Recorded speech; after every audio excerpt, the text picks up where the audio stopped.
Sa paglalakbay natin sa mundong ito, marami tayong nakikilalang iba't ibang tao. Yung iba napapanood natin sa telebisyon, yung iba nababasa natin sa mga libro. Pero may mga taong minsan ang dumating sa ating buhay.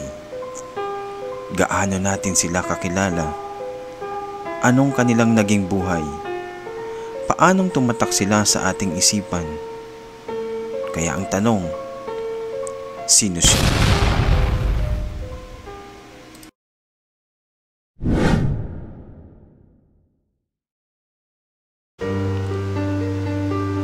Ang buhay ni Andres Bonifacio ay puno ng pagtitiis, pagsusumikap at pagsasakripisyo para sa kalayaan ng Pilipinas.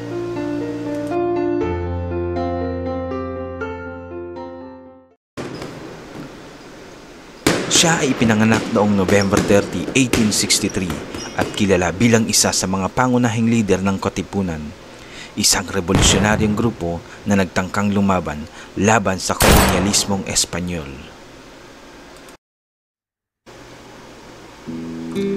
Si Bonifacio ay isang simpleng manggagawa na naging aktivista para sa kalayaan ng Pilipinas. Itinatag niya ang Katipunan noong July 7, 1892 at naging supremo nito. Siya ang naging boses ng revolusyon at nagudyok sa mga kasapi ng Katipunan na lumaban laban sa mga Espanyol.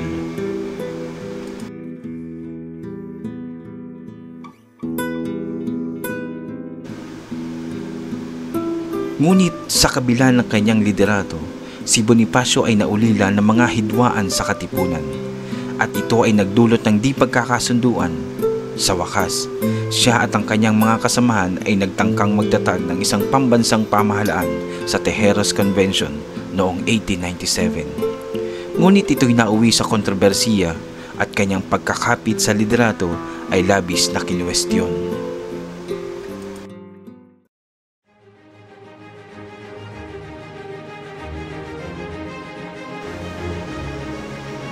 Si Bonifacio ay inaresto at pinarusahan ng mga Espanyol at siya ay napatay sa Maragondon, Cavite noong May 10, 1897.